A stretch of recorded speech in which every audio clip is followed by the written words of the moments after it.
أنا معي وحلي فتحنا صرنا لبل يما صرنا لبل يقنا قلتي سينو كنت كليب تعزاندي ويل رزاق المغرع داندي قلتي لي عيشاندي تكليب تحساندي مغرع كيدو كاندي عادات كلهم فتة كروم ووردة كسكس ومرقدي كلهم ودي كلهم قطاين تقري وبلاين تقري وبلاين تقري وبلاين دليل برا برا قول يا وجه فرا اللي يبدا مرة والساررة كلهم قطاين تقري وبلاين تقري وبلاين تقري وبلاين تاريان كارامغا وينك الامورة لا نرقولي تنوقن فتنا سولا لا لي ولا يا جارد عنا سورة فتنوين سولا جارد عنا سورة اللي ولو تقليد تحسان اللي ولو ما رح كيدك شان لا لي ولا مولاي من فتنا لي ولا أتحب حابرنا اللي ولو تقليد تحسان اللي ولو ما رح كيدك شان لي ولا حونا وقوارنا لي ولا منتو فناتنا لا لي ولا لنا لا لي ولا لين سلام تخطاتلتنا إذا channel كما يتخونون تبوك تكونوا ناي وتر تمنيتنا يلومون كم وترو العلا قداس نزل لهم زينات زبالنا يم حزنا لكم متينا لنا كم وترو كسامو داتا مسانا كتصنحو بتحتنا نعدم زلنا يو مجمار حدش عمل سلو زخوني نزا اسرع اسران حمشتن تزقن دعلامان إذا channel كهون حدنتنا هيز بيرترا امنا عرو خوينو تزحيا لو خوينو نتغتل نابوزة توكوري كندا توكورو سرحنا ناب حدنت هيز بيرترا نموحاس ويون صنع زخون حدنت بهيمانوت بزخونه يكون نقع كيف ترت هزبي بحدنت نكنبرك حق الزخل زبالة حسوتات نقرب كنفتنينا ابزنا مصو سراح دما قدام النت قد مخلو علامو حدنت هزبي ارتراز ترك هون كله نحدنت ابكال عالم حدنتنا هزب كفرس كله دما انتي مت ابكال عالم نوريو زيناتات بملو كابون تاي كنمهار نخل صبغ انت خونه حماق انت خونه كابون تاي نمهار هاجرنا حيال هاجرنا خد بلس هاجرنا خد كنقبر زلنا زبلنا تحسوتات راينا حزنا خنا مصن فتون عملو عالم كنكيد كنفتنينا معناتها اكلنا عالم سلو زغنا بعالم زغبر زلو كنرينا እዚ ነገራት እዚ ንዓና ብኸመይ ክፀልወና ድማ ክንሪና ስለዚ እቶም ኣጀንዳታት ዘለዎም ንኤርትራ ብኸመይ ክፀልዋ ይፍትኑ ኣለዉ ክንሪና መጀመርያ ግን ኩሉ ግዜ ብዓለም ደረጃ ክንጅምር ኢና ድሕሪኡ ኣብ ዞባና ኣብ መወዳእታ ኩሉ ግዜ ንኤርትራ ብቁጠባ ብፖለቲካ ብኩሉ ዓይነት መንገዲ ኣገዳስቲ ዝኾኑ ትሕሶታት ድማ ክንቅርብ ኢና መጀመርያ ናይ ሎም ኣርእስቲ በዚ ክንጅምር እያ ፕሊዝ ላይክ ግበሩ ሰፖርት ግበሩ ናትኩም ሓገዝ ድማ ኣገዳስነት ኣለዎ ብዘይ ናትኩም ሓገዝ እዚ ቻነል እውን ትርጉም የብሉን ላይክ ምግባር ድዩ ሰብስክራይብ ምግባር ድዩ ሼር ምግባር ድዩ ኮሜንት ምግዳፍ ድዩ ብኩሉ ሓግዙ በዚያ ንጀምር ዝዘውር ዝቐነ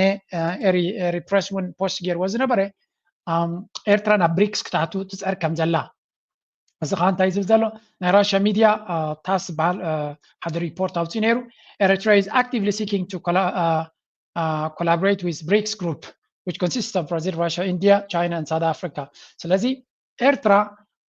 بدحر مجارجة ويون بسقطة نو بكمزي بعو زي كونه بزجمتا مز بريكس بقربها كسرح تسعر زي الهجرية نتنكلت عبيتنا بريكس هجرات دما politically زقربت هجرية من ينسن كلت عبيتي راشان تشاينا كلها هندي نتنسلست عبيت هجرات إيرترا العلا قد سنزلوان ideologically politically دما نبهتن زقربتها سلازي إيرترا بتحتي نابت بريكس بزقربه مسوك الصريح تفتنا لعبتي وعلاتات كيدا مايكروفونات جرا دي كونه بتحتي بمنقد بوتينن تشاينا جرا نابت بريكس كتاتو ويون ولا بريكس زياتوت بغربه مشارقتنا بريكس كوينا كسرح تفتنا لا زغانتايو ኤርትራ بخلتي منقدي تتعود كم زلا ግን بحبو እዩ ከምዚ بوقعي ጫው بزي بل منقدي سو እዚ هجي العلا قدا سنه له باي ذا واي بريكس لنكنا حدا عبي زينا غير له حرتو على بريكس حنت هاجر بقراج أبال ممبر نايت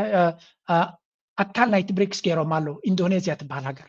أبتو على زي أوجو ولنكني هندبت إندونيسيا بتعمل قداس تاجريا ملت أبال نايت بريكس كوينالا سلازي بريكس 10 هاجرات نيرن تنقدامات حمشة دحرن ما حمشة تودين حجر ما حنتي ملئت منبر كوينا أتيالا نصاد ما إندونيسيا إذا بناي راشان تشاينا دليت استفدت مخاني مغنياتو إندونيسيا نعبيز ما تزلو قطبايو بس راشان تشاينا دما تمغزم الناس اللي زلوا نساتهم يمنابتي فول ممبرشيب يتما زلو قمت هاتي جن بناتن ترى هذي كنا بمولن هجرات حرايك ولا لون جن ساعتها كم زلو بتحرم قارج جفلوتي ولا نو انت بلا أترير النوك سبزي بلا نخالوت الزن جبارون دحري لهم كم زخولي يردانيو حافشة ኤርትራ ድማ ብናታ መንገዲ ኣብዚ ናይ ብሪክስ ክትኣቱ ፃዕሪ ትገብር ከም ዘላ ስለዚ ሓደ ካብቲ ኣገዳሲ ነጥቢ ክኸውን ዝኽእል ድማ ኤርትራ ናብ ብሪክስ ገፃ ክደፍእ ከላ ነቲ ናይ ምዕራባዊ ዓለም እውን ፀቕጢ ክትፈጥረሉ እያ ምክንያቱ እቲ ምዕራባዊ ዓለም ፀቕጢ እንተጌርካሉ ጥራይ ምሳኻ ክሰርሕ ዝኽእል ሱቕ ኢልካ እንተሪእኻዮ ጥራይ ነቲ ድሌታትካ ከማላልካ አቅመ ቢስ አይደለንም፣ ሁሉንም አይነት የጥፋት ነገር ማድረግ እንችላለን ሲሉ አብይ አህመድ ዛሬ መግለጻቸው ተሰማ። ጠቅላይ ሚኒስትሩ የሰላም እጃችንን አጥፈን በኃይል እንከሰታለን ሲሉም ዝተዋል። ጠቅላይ ሚኒስትር አብይ አህመድ ይህንን የማስፈራሪያ መልእክት የላኩት የገና በዓልን አስመልክተው በሰጡት መግለጫ ላይ ነው። እንችላለን ሲሉ የጥፋት አብይ አህመድ አብ ቀጻሊ ወጥሪ ሽግር ዘይፍታሕ ሽግራት ፖለቲካዊ ሽግራት ካብ ሓደ ናብ ሓደ እናዘለለ ዳርጋ ዓመተ ስልጣን ናይ አቢ ኬያስ ኢትዮጵያ ካብ ዕግርግር ዘይትዕርፍ ሃገር ካብ ዕግርግር ናብ ዕግርግር እናዘለለ ትኸይ ዘላ ሃገር እዩ ዝመርሕ ዘሎ እዮም ዝብልዎ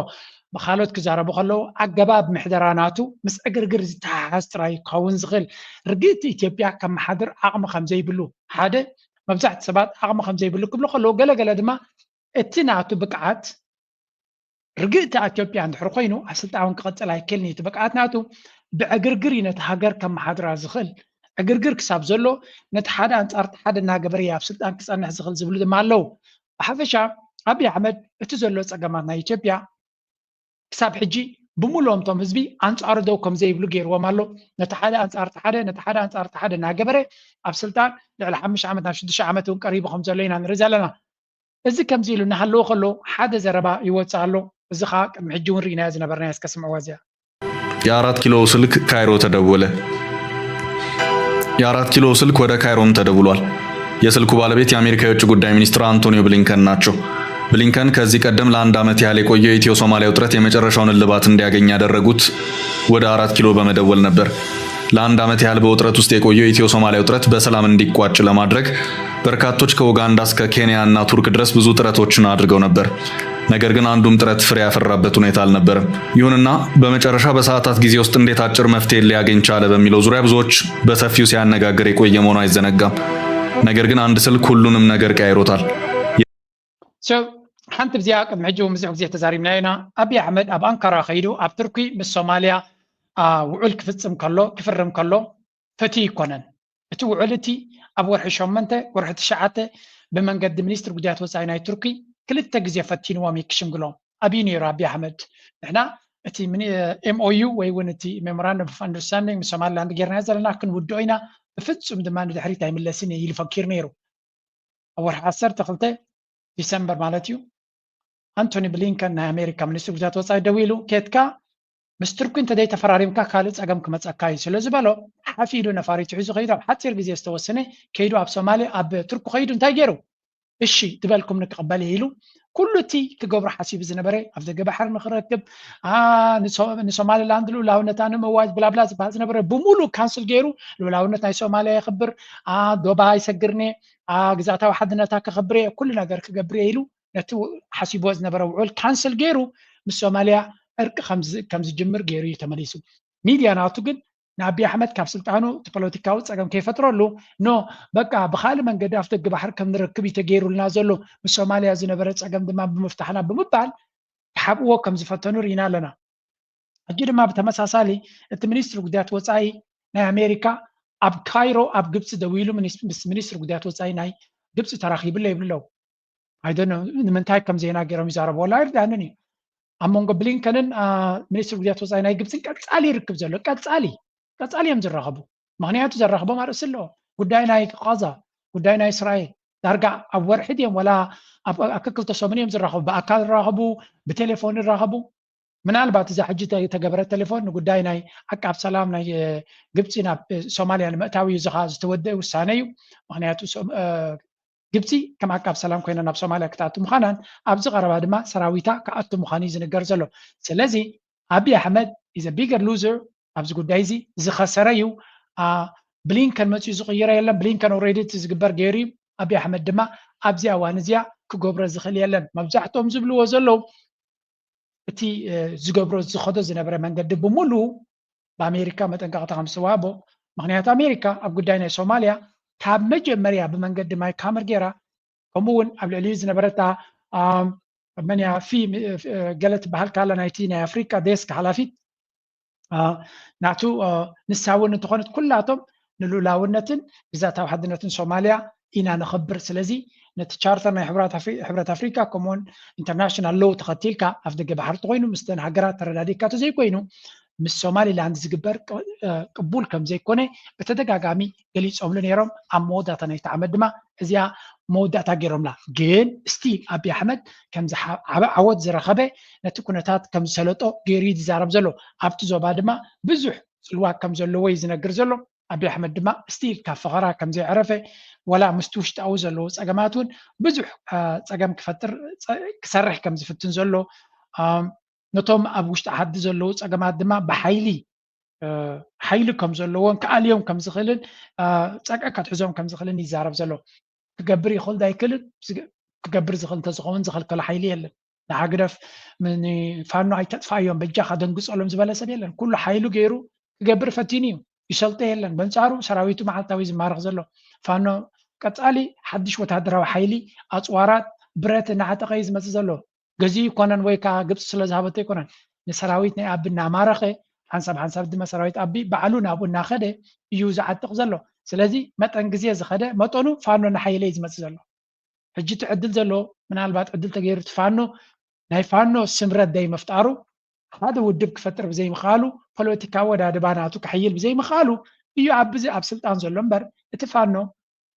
ንፋኖ ብሓይሊ ከይዱ ክስዕሮ ስለ ዝኻለ ኣይኮነን እዚ ብዚ ዝሰምዖ ዘለና ፈኸራ እውን ናይ ዜሮ ፈኸራ ጥራይ ክብሎ ዝኽእላን እንችላለን ሲሉ አብይ አህመድ ዛሬ መግለጻቸው ተሰማ። ጠቅላይ ሚኒስትሩ የሰላም እጃችንን አጥፈን በኃይል እንከሰታለን ሲሉም ዝተዋል። ጠቅላይ ሚኒስትር አብይ አህመድ ይህንን የማስፈራሪያ መልእክት የላኩት የገና በዓልን አስመልክተው በሰጡት መግለጫ ላይ ነው። አብይ አህመድ በዚሁ መልእክታቸው አልተረዳኝም ያሉትን የኢትዮጵያን ሕዝብ የይሁዳ ሰዎች ሲሉ የገለጹ ሲሆን ራሳቸውን ደግሞ ከኢየሱስ ክርስቶስ ጋር ሲያነጻጽሩ ታይተዋል። እሳቸውና የብልጽግና ሰዎች የሰላም ምንጭ አድርገው ባቀረቡበት መግለጫቸው ላይ እጃችንን እዚ ኣቀድማ ኣቢሉ ዝተባሃለ ዘረባ እዩ ግን እንታይ ዝብል ዘሎ አብይ ኣሕመድ ህዝቢ ኢትዮጵያ ብፍጹም ከንብበንን ክርዳእንን ኣይከኣለን ንሕና ናይ ሰላም ሰባት ኢና ነዚ ህዝቢ ፅቡቅ ክነገልግሎ ንኽእል ኢና ክንጠቕሞ ንኽእል ኢና ግን ኣብይናት ህዝቢ ክሰምዓና ኣይከኣለን ምሳና ኮይኑ ክሰርሕ ኣይከኣለን ዳትስ ዋይ ድማ እቲ ፖለቲካዊ ሓሸውየ ዝቕፅል ዘሎ እናበለ ናይ መረረ ዘረባ ከም ዘስምዕ ዘሎ በንፃሩ እቲ ጀዋር መሓመድ ዝበሃል ሰፊሕ ፖለቲካዊ ካምፔይን ኣንፃር ኣቢ ብፍላይ ድማ ናብቲ ኣምሓራ ናብቲ ናይ ኣምሓራ ቃልሲ አውትሪች ኢዱ ዘርግሑ ምሳቶም ክሰርሕ ከም ዝኽእል ይፍትን ከም ዘሎ መሐመድ በቀጣይ በአዲስ ግንባር እንደሚከሰት አስታወቀ። ጀዋር የንቅናቄ ሁለተኛ ዙር ነው ያለውን ሀገርን ከአብይ አህመድ የማዳን እንቅስቃሴ ከቀናት በኋላ እንደሚጀምር ይፋ አድርጓል።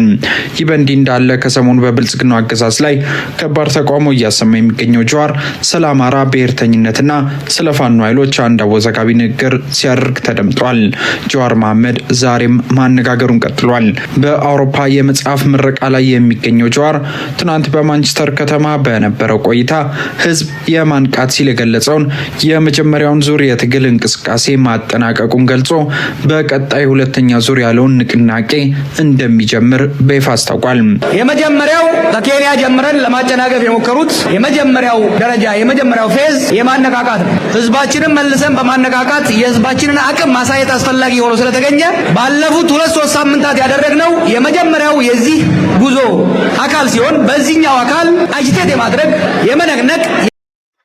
ከም ንሪኦ ዘለና ጀዋር ናይ ብሓቂ ደገፍ ብተወለተ ኦሮሞ ከም ዘለዎ የርኢ ኣሎ ሓደ ፖለቲከኛ ሓይሊ ክህልዎ ተኮይኑ ደገፍ ክህልዎ ኣለዎ ብህዝቢ ስለዚ ጀዋር ኣብ ውሽጢ ኢትዮጵያ ስለዘየለ ኣብ ደገ ስለ ዝቕመጥ ዝነበረ ኣብ ኬንያ እዩ ዝቕመጥ ኣብ ኬንያ ድማ ናፃ ዝኾነ ፖለቲካዊ ምንቅስቃስ ክገብር ስለዘይክእል ኣብ ኤሮፓ ከይዱ ሓደ ካብቲ አብይ ኣሕመድ ናይ ብሓቂ ተፀልዩ ከም ዘሎ በዚ ካ ትርኢ አብይ ኣሕመድ ኦሮሞ እዩ ናይ ኦሮሞ ህዝቢ ድማ ክሕግዞ ዝግባእ ጀዋር ድማ ኦሮሞዩ ስለዚ ኣብታ ናይ መወዳእታ ዕድሉ ኣብ ስልጣን ንኽፀንሕ ህዝቢ ኦሮሞ ኣብ ጎኑ ጠጠው እንድሕሪሉ ጥራይ እዩ ህዝቢ ኦሮሞ ኣብ ደገ ዘሎ ኣብ ጎኒ ጀዋር ክኸውን ምኽኣሉ ወይ እውን ጀዋር ብከምዚ ኣገባብ ክቕበሎ ምምራፁ ምስኡ ደው ክብል ምኽኣሉ ዝኾነ ፖለቲካዊ ስልጣን ዘለዎ ሰብ ኣይኮነን እዚ ኣክቲቪስት እዩ ስለዚ ኣብቲ ናቱ ኢቨንትስ ክንዲዚ ሰብ መፅኡ ምስኡ ጠጠው ክብል ምኽኣሉ ሓደ ዓብዪ ስቴትመንት እዩ ስለንታይ ዝብል ዘሎ ጀዋር ቀዳማይ ገጽ ናይቲ ምንቕቓሕ ናይቲ ህዝቢ ፖለቲካዊ ኩነታት ናቱ ርእዩ ኣሎ ክንምንታይ ደገፍ ኣለዎ ክንምንታይ ምስ ህዝቢ ምስ ደው ኢሉ ኣሎ ስለዚ ርኢ ዘሎ ኔክስት ፌዝ ናቱ ናብ ውሽጢ ዓዲ ንምእታው እዩ ዕላማ ድማ እንታይ ዝብል ዘሎ ንኢትዮጵያ ካብ አቢ ኣሕመድ ንምድሓና ስለዚ ኣገን ዕላማ ናቱ ኤክስክሉሲቭሊ ወይ ካብ ብንጹር ብፍሉይ ንኣቢ ኣሕመድ በይኑ እዩ ዘጥቅዖ ዘሎ እዚኣ ከ እንታይ እያ ትገብር ንህዝቢ ኦሮሞ ኣይኮነን ንኤሊት ኦሮሞ ይትሃርም ንገለ ይትሃርም ኣቢ ኣሕመድ እዩ ሓደገ ናይ ኢትዮጵያ ኣቢ ኣሕመድ ድማ ክእለ ኣለዎ ንኣቢ ኣሕመድ ተዕሊቦ ዝደልዩ ሓይልታት መን እዮም ፋኖ ዕጥቃዊ ቃልሲ የካይድ ኣሎ ናይ ትግራይ ህዝቢ ኣሎ ናይ ካልእ ሓይልታት ኣለዉ ናይ ኦሮሞ ቃልሲ ኣሎ ስለዚ ቀዳማይ ነገር ንኣቢ ክትኣልዩ ትደልዩ ዘለኹም ለውጥ ኣብ ኢትዮጵያ ትደልዩ ንኢትዮጵያ ድማ ካብ ኣቢ ከተትሕንዋ ትኽእሉ እቲ ኣዘራርባ ናቱ ኣነ ዕላማ ናተይ ናይ ኣቢ ስልጣን ክሕዘ ይኮንኩ ንኢትዮጵያ ካብ ኣቢ ንምድሓን ክብል ከሎ ናይ ካልኦት ደገፍ ናይ ካልኦት ተሳትፎ ምስኡ ከም ዝህሉ ምስ ካልኦት ንክሰርሕ እውን ዝዕድም ዘረባ እዩ እዚ ኸ እንታይ ዝገብር ንኣቢ መመሊሱ ወጥሪ ክፈጥረሉ ምዃኑን ሽግር ክፈጥረሉ ምዃኑን ኣቢ ድማ ኣብ ኮርነር ይኣቱ ከም ዘሎ ዘርኢ ኩነታት ኢና ንርኢ ዘለና ብካልእ ኣጋጣሚ ድማ ብካልእ መንገዲ ክሪኦ ከለና ኣብ ግብፂ ዝካየድ ዘሎ ዝበሃል ዘሎ ከዓ ንረብ እዚ to Egypt, which is kind of not even been on the radar for most Americans, but that Sisi apparently is in growing risk of potentially facing a popular uprising, revolution, or even the emergence of political activism aimed at internal regime change. What do you think of what's going on in Egypt? Dan, I'm so glad that you... هذا زربا ድማ ብካልእ መንገዲ ይዝረባ ኣሎ እዚ ድማ ናይ ግብፂ መራሒ ዓብዱልፈታሕ አልሲሲ ንባዕሉ ከም ናይ ሱርያ መራሒ ከይፍንቀል ዓብ ስግኣት ከም ዘለዎ ዝገልጽ ሓበሬታ ድማ ወፂኡ ኣሎ እዚ ድማ ግብፂ ብህዝቢ ናይ ግብፃውያን ነኖ አልሲሲ ኣብ ስልጣን ዘሎ ኣሜሪካ ስለ ዝደለይዎ እዩ ምክንያቱ ናይ ሬቮሉሽን ወይ ቃልሲ ናይ ህዝቢ ግብፂ እንተሪኢኻዮ ኣብ 2011 ንሑስኒ ምባረክ ምስ ኣለዩ ሓድሽ መራሒ እዮም መሪፆም ነይሮም መሐመድ ሞርሲ ዝበሃል እዮም መሪፆም ነይሮም ንዑ ኣልዮም እዮም ንአልሲሲ አልሲሲ ክመፅእ ከሎ ድማ ኣሜሪካን ካልኦት ኣብቲ ከባቢ ዘሎ እስራኤልን ካልኦትን ሓይልታት እዮም ኣምፂኦሞ ሕጂ እውን በቶም ኣሜሪካን ካልኦት ሓይልታትን ደገፍ ኣለዎ እዩ ኣብቲ ውሽጢ ዓዲ ግን ተቐባልነት የብሉን ብፍላይ ድማ ብፍላይ ኣብ ጉዳይ ናይ ቃዛ ዝኾነ ይኹን ፀቕጣ ልዕሊ እስራኤል ክገብር ስለ ዘይከኣለ ሽግር ኣለዎ እንተኾነ ግብፃውያን ኣብዚ እዋን እዚ ንአልሲሲ ኣልዮም እንታይ ምርጫ ኣለዎም ኣብዚ ሕጂ ዘሎ ሓሸውየ ንአልሲሲ ኢፌክቲቭ ኣልዮም ካልእ ንህዝቢ ከሳትፍ ዝኽእል ኣሜሪካን ገለመለን እስራኤልን ክድግፍዎ ዝኽእሉ መራሒ ክገብሩ ይኽእሉ ዳ ይክእሉን ኣይ ዶንት ኖው ዶናልድ ትራምፕ ይመፅእ ኣሎ እቲ ኩነታት ናበይ ገፁ ክምዕብል ይኽእል ይኸውን ንግብፂ ብዙሕ ድጎማን ሓገዝን ናሃብዮም ንአልሲሲ ኣብ ስልጣን ኮፍ ኣቢሎሞ ዘለዉ ስለዚ እንታይ ኢና ንርኢ ዘለና መብዛሕትኦም እዞም መራሕቲ ንሪኦም ዘለና ኩላቶም ኣብ ጠልጠል ዘለዉ መራሕቲ ምዃኖም ንኣብነት አልሲሲ ሓንቲ ካብቲ ኣብ ስልጣን ንክነብር ዝጥቀመላ ዘሎ ስትራቴጂ ጉዳይ ናይ ኒል መፍትሒ ክገብረሎም ከም ዝደሊ ዘሎ እዚ ከዓ ኣብ ግብፂ ዝኸዶ ዘሎ ምስ ኤርትራ ዝገብሮ ዘሎ ሓደ ካብቲ ንግብፃውያን ንምእማን ምክንያቱ ጉዳይ ናይ ኒል ንነፍሲ ወከፍ ግብፃዊ ዝትንክፍ ኣርእሱ ስለ ዝኾነ ስልጣኑ ከውሕዝቲ ኮይኑ ነቲ ጉዳይ ናይ ኒል ቅድሚኡ ዝነበሩ መራሕቲ ዘይገበርዎ ንሱ ሓደ ነገር ክገብር ክኽእል ኣለዎ ምክንያቱ ኣብ ጉዳይ ናይ ቃዛ ኣብ ጉዳይ ናይ እስራኤል ኮምፕሊት ፌይለር ዝኾነ ፖሊሲ ሕማቕ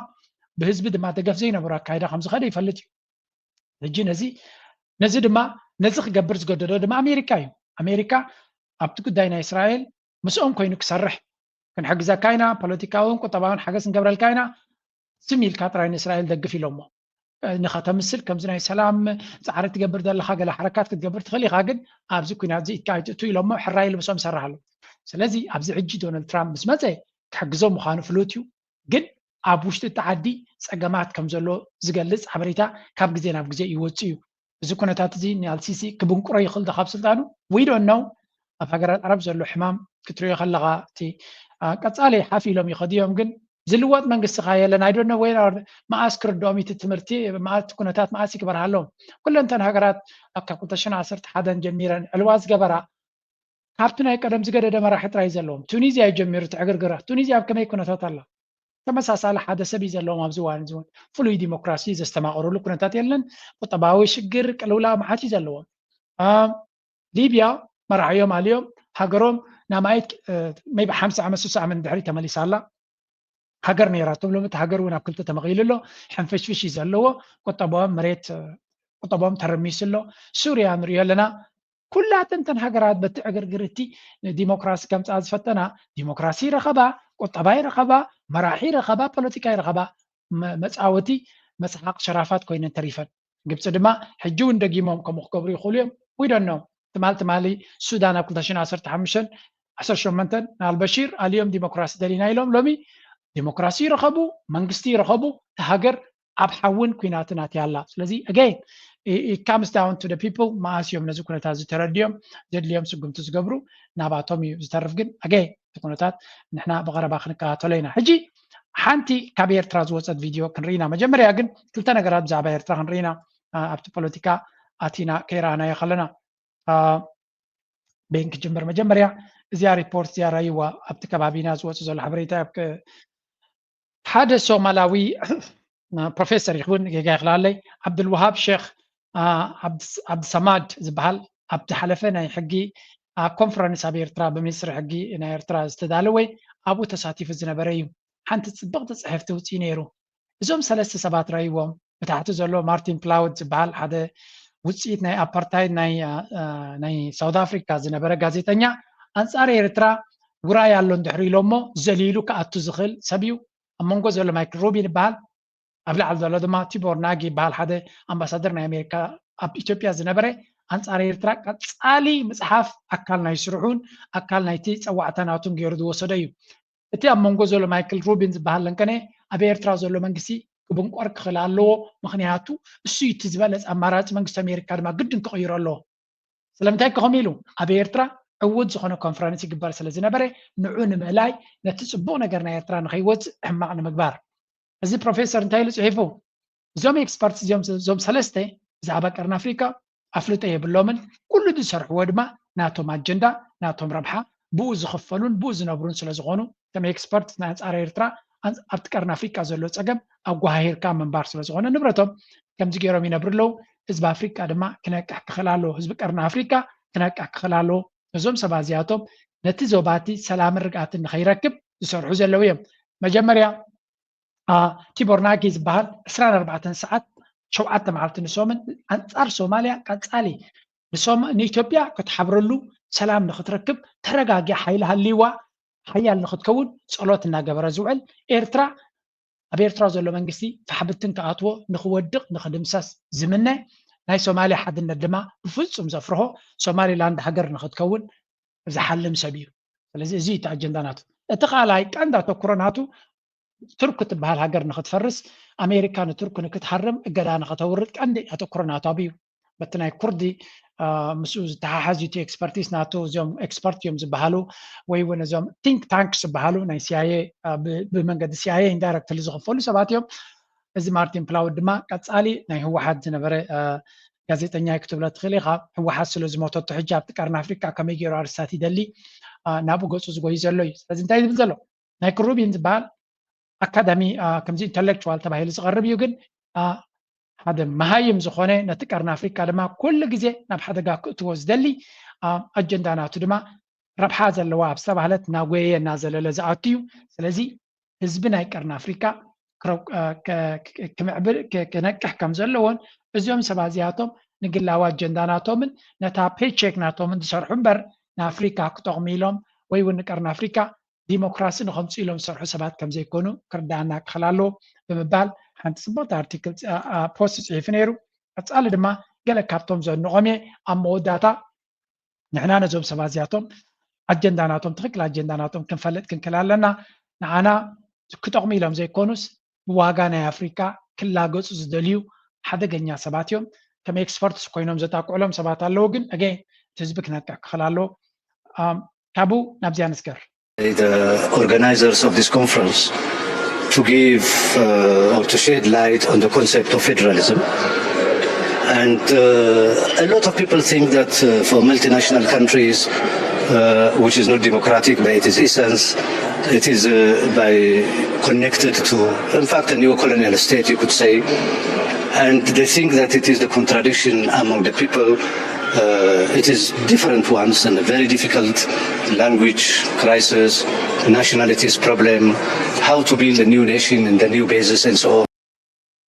ፕሮፌሰር መሐመድ ሓዘን ሓደ ካብቶም ኣብቲ ኮንፈረንስ ናይ ኤርትራ ተሳቲፉ ዝነበረ እዩ ናይ ብሓቂ ፈታዊ ኤርትራን ኤርትራውያንን ልዑል ተመክሮ ዘለዎ ስኮላር እዩ ኣብ ቪድዮ ኣብ ኤርቲቪ ላትኩም ከይኩም ክትሪእዋ ትኽእሉ እንታይ እያ ትብል ብሕፅር ዝበለ ብዛዕባ ፌደራሊዝም ምሕደራ ኣገባብ ምሕደራ ፌደራሊዝም ሓደ ፔፐር ከም ዝቐረበን እቲ ንሱ ዝበሎ ዘረባ ድማ ብዙሕ ግዜ ስለ ሰማዕኳ ነፅሞ ኣቢለ ክነግር ፌደራሊዝም ኣበይናት ሃገራት እዩ ዘሎ ኮንሰፕት ናይ ምሕደራ ናይ ፌደራሊዝም ኣብ ኤውሮፓ ኣብ 4 ሃገራት ከም ዘሎ ይገሊጹ ቀዳማይ ኣብ ጀርመን ይገልጽ ኣብ ጀርመን ክገልጽ ከሎ ጀርመን እቲ ፌደራሊዝም ናይ ጀርመን ንኽቐውም 80 ክሳብ 100 ዓመት ከም ዝወሰደሉን እሱ ድማ ውፅኢት ናይተን ብዙሓት ዞባታት ኣብ ተዓዲ ዝነበራ ለነፍስ ወከፍ ቁሾት ዝነበረ ፊዳል ስቴትስ ኣብ ግዜ ፊዳሊዝም ማለት እዩ ንሳተን እቲ ቁጠባ ንዓበየ ምስ ከደ ኣብ መንጎአን ንክሰርሓ ዘሎ ኩነታት ንከዋህዳ ብድልየት ናይተን ዝተፈላለዩ ሓይልታት ዝመፀ ኣብ መወዳእታ ድማ ተረዳድዮም ሓደ ፌደራል ሲስተም ከተኣታትው እዚ ኸ እንታይ እዩ እተን ዞባታት ኦልሬዲ ነፍሰን ዝኻላ ከም ሃገራት ኣክቲ ገብራ ስለ ዝነበራ ግን ንኣሹ ስለ ዝኾና ሓቢሮም ንክሰርሑ ነዚ ንክገብሩ ድማ ኩላቶም ሓደ ኮመን ላንጉጅ ኣለዎም ሓደ ቋንቋ ኣለዎም መበቆል እውን ሼር ገብሩ እዮም ስለዚ ብሙሉእ እቲ ስልጣን ናብቲ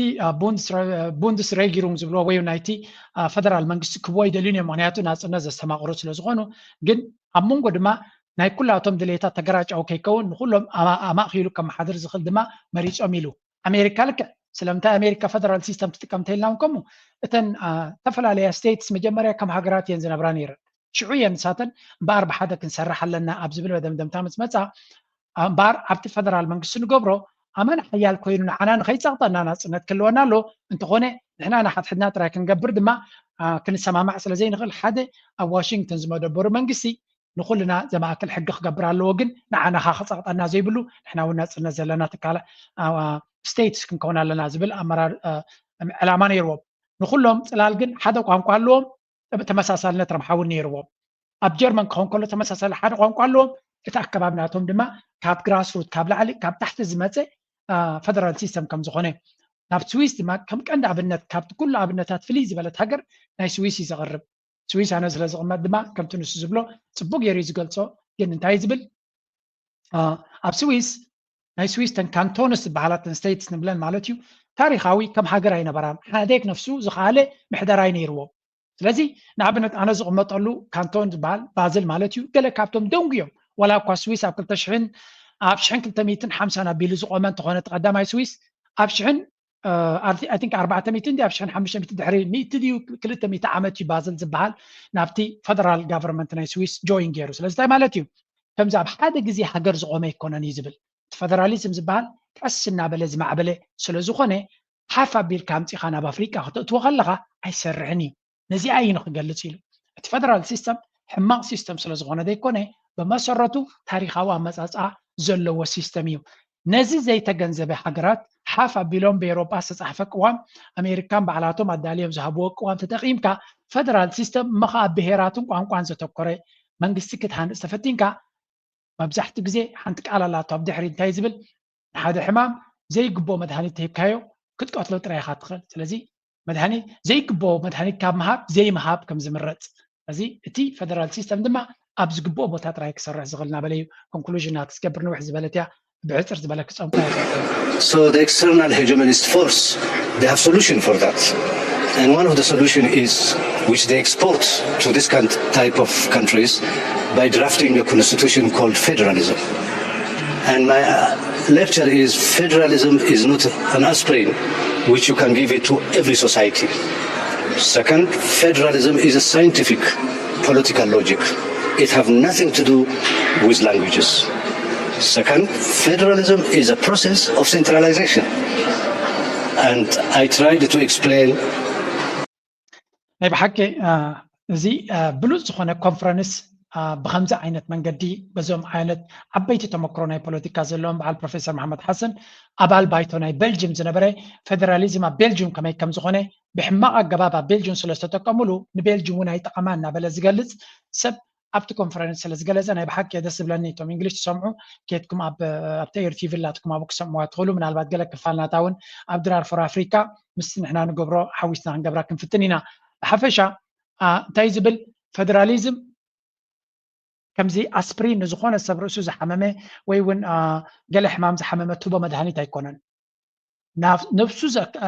ነብሱ ዝኸኣለ ኣገባብ ዘለዎን እቲ ሃገር ድማ ንዑ ቅድመ መቕባሉ ክገብሮ ዘለዎ ቅድመ ኩነት ከም ዘለዎን ወይ እውን እቲ ፌደራሊዝም ብትክክል ክሰርሕ ተኮይኑ እቲ ሃገር ካብ ታሕቲ ተበጊሱ ንላዕሊ ክመፅእ ከሎ እምበር ብላዕሊ ምፂኻ ንታሕቲ ገፅካ ክትወርዶ ከቢድ ምዃኑን ሕማቕ ኣጠቃቅማ ናይ ፌደራሊዝም ድማ ኢትዮጵያ ህያው ኣብነት ምዃናን እቲ ሕጂ ትኸዶ ዘላ ኩነታት ድማ ውፅኢት ናይቲ ብጌጋ ነቲ ፖሊሲ ወይ ሕገ መንግስቲ ካብ ካልእ ዝመፀ ኮንሰፕት ኣምፂኻ ኣብ ዓድኻ ኢቲኻ ክትነብሮ ተፈቲንካ ክፈጥሮ ዝኽእል ምዃኑ بسبب يزقلص أنا بحق صبغتي زربابوني زربابزي. You see the flag of Ethiopia when you go to the Ethiopian embassy and the album it is written Ethiopia Federal State of Ethiopia and so on it is written. Is Ethiopia is a federal state in modern sense? No. So Ethiopia is today is a Bantustan system, a division on the basis of languages, and you separate all the use of the country, the division among the population. You put a language border, and by the name correcting history. TPLF, a minority organization who have ruled the country for 27 years, finally melted like ice cream. They cannot even unify Tigray. Now it is by itself Tigray is divided. So a wrong medicine to a wrong disease, it will only kill you. That is what I want. So بحتر زبالة تي أبي إثيوبيا استفتني نتفقات كامبر نتق مخاخم زي كونه نيتوبيا زقبا حق منقسين بران بريزنت إيرتراوم زي وزي تزاري بللو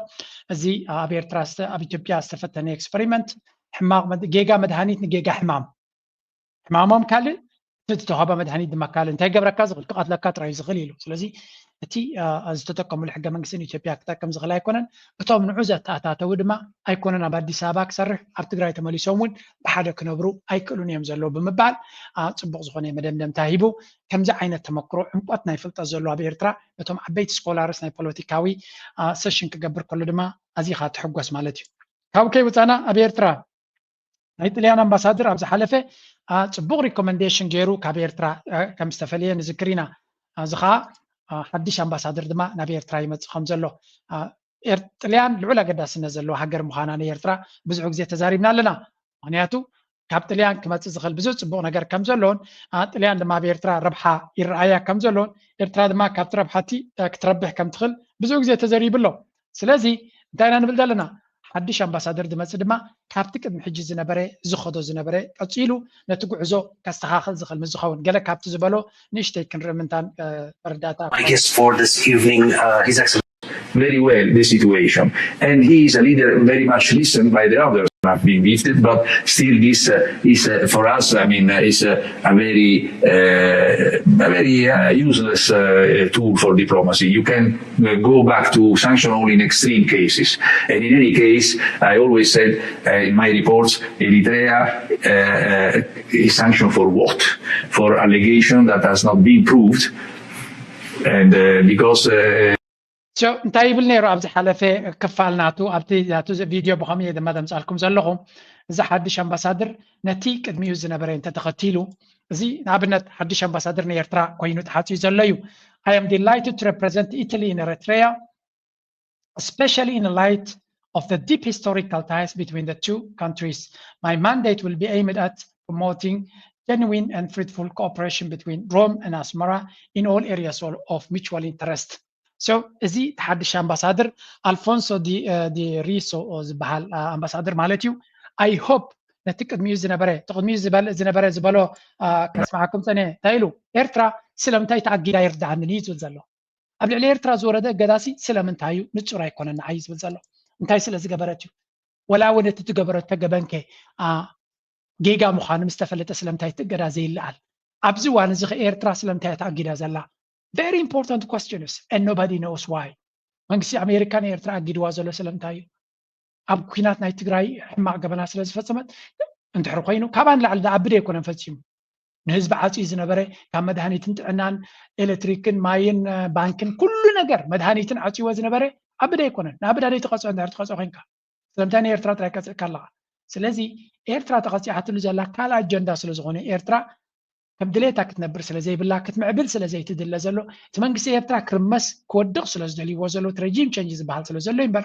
ኤርትራ ፍሉይ ገበን ስለ ዝገበረት ኣይኮነትን ቀደም ንአልሸባብ ዝሓገዘቶ ዝኾነ ጭብጢ የለን ተባሂሉ ከሎ ገዳናታ ይቕፅል ነይሩ ሕጂ ድማ ዝኾነ ይኹን ዝተሓዝ ጭብጢ ዘየለ ኤውሮፓን ኣሜሪካን ኣጊዶማን ኩሉ ግዜ ትምሲጣ እናታ ድማ ብተደጋጋሚ ይቕፅልዎ ኣለዉ እሱ ድማ እዚ ኣምባሳደር ድማ ኤርትራ ካብቲ እገዳቲ ክትእለ ኣለዋ ምክንያቱ እቲ እጊድዋ ዘሎ ምክንያት ቅቡል ስለ ዘይኮነን ወይ እውን ጭብጢ ዘለዎ ነጥቢ ስለ ዘይኮነ ብምባል ተዛሪቡ ነይሩ ስለዚ እዚ ዓይነት ኣምባሳደር ኣብ ኤርትራ ፀኒሑ ፅቡቅ ዝኾነ ኤክስፒሪየንስ ዘለዎ ኤርትራ እገዳ ክለዓላ ድማ ኩላቶም ቶም ኮርፖሬሽንስ ናይ ጥልያን ኣብ ኤርትራ ክሰርሑ ዝደልይዎ ነገር እዩ ስለዚ ንሳቶም ዝደልይዎ መንግስቲ ኤርትራ ድማ ምስ ጥልያን ክሰርሕ ስለ ዝፍትን ዘሎ እቲ ኩነታት ብኡ መንገዲ እንድሕር ከይዱ ፅቡቅ ነገር ክመፀና ይኽእል እዩ ንሽተይ ንስማዕ ኣብዚ community recognize that some part of the border between Eritrea and Ethiopia is for Eritrea, not for Ethiopia. So it's normal. I mean, of course, Italy has a special interest in dealing and collaborating with Eritrea, while other member countries maybe they don't have all this interest. But it's, in my opinion, it's myopia not to see the potential of this country, not only in terms of stability, political internal stability, but also in terms of raw materials. You know, you have plenty of potential also in the oil sector, in the energy sector, solar, all this stuff. So ጥልያን ኣብ ኤርትራ ብዙሕ ረብሓ ይረኣይ ኣሎ ካልኦት ሃገራት ከምኡ ከይረኣየ ንኽእል እዩ ብሓፈሻ ግን እዚ ነገር እዚ ጥልያን ዝያዳ ክደፍኣሉ ብመንገዲ ምስቲ ጆርጅ ሜሎኒ ምስ ዶናልድ ትራምፕ ዘለዋ ቅርበት ተጠቂማ ንኤርትራ ኣካል ናይቲ ንኤርትራ استراتيجيكاوي بارتنر ناتهم كجبروا خبلو نيرترا زلوا الجدا أملعل أجدا استراك تعوتو تمنيتنايو أنا تي حدش أمباسادر دما أملاخ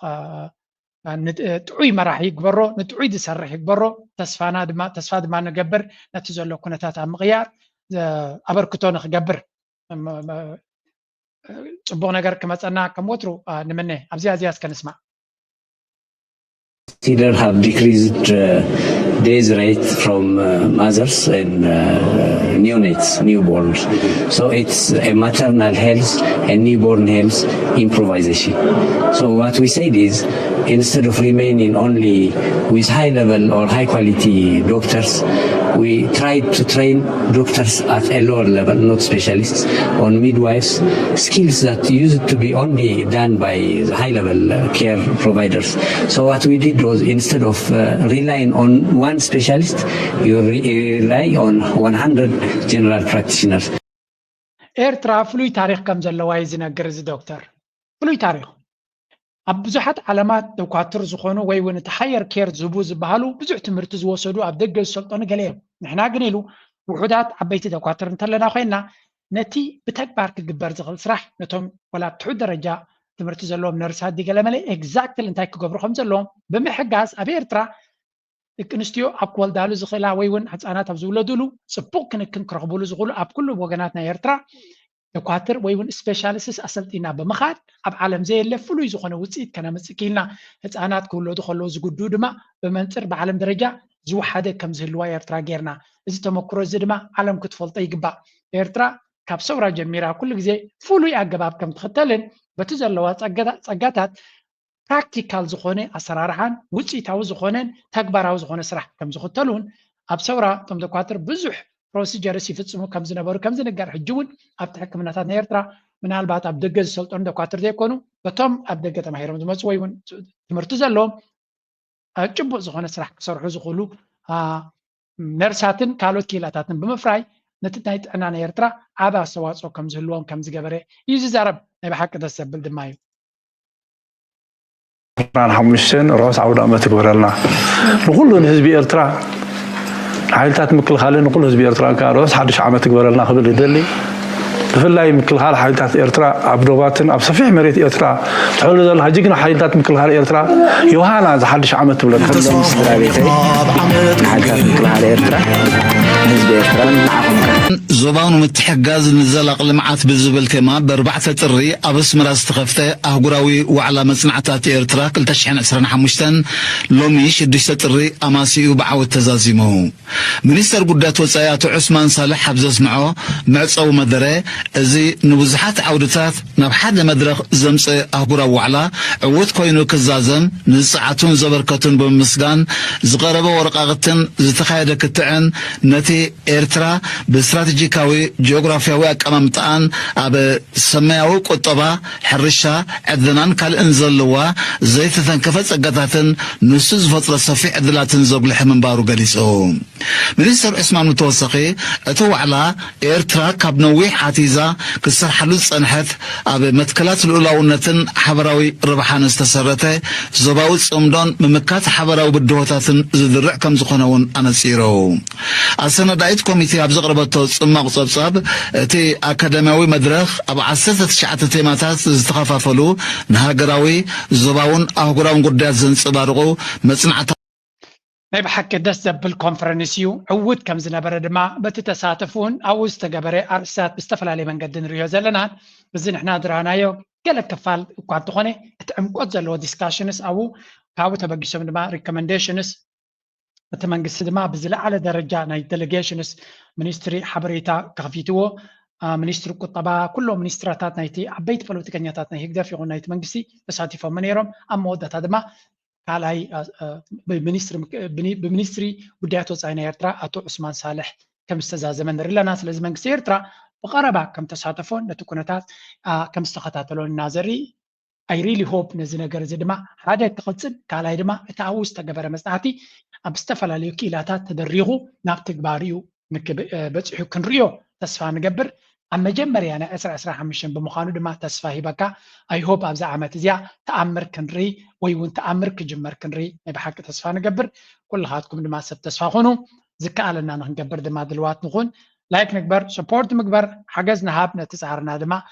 ብርእቶታት ናትኩም ነቐፌታ ናትኩም ባህናፅ መንገዲ ክትገጥፉ ትኽእሉ እናበልኩ ናይ ሎሚ ኣርእስቲ ኣብዚ ክውዴ እዚኣ ጥዕምቲ ደርፊ ክገጥፈኩም እየ ኣብ ካልእ ክሳብ ንራኸብ ድሓን ኩኑ وحبوس ملوطنا سنين سلام كبابينا روحوس حميد يقبرنا سلام حميد يقبرنا وحبوس ملوطنا فقري سلام بميت كلنا روحوس حميد يقبرنا وحبوس ملوطنا سنين سلام كبابينا روحوس حميد يخوننا سلام حميد يخوننا رهوة حبوس أبقزنا سلام سنيت أبزبنا السالكو أبسرحنا ناي محبالي بلتقنا يقبرنا عدش حمد ربحنا يقبرنا حدش حمد ربحنا هو حبس ملوطنا فقري سلام كميت كلنا روحوس عميد يقبرنا رهوة حبس ملوطنا سلام كبابينا روحوس عميد يقبرنا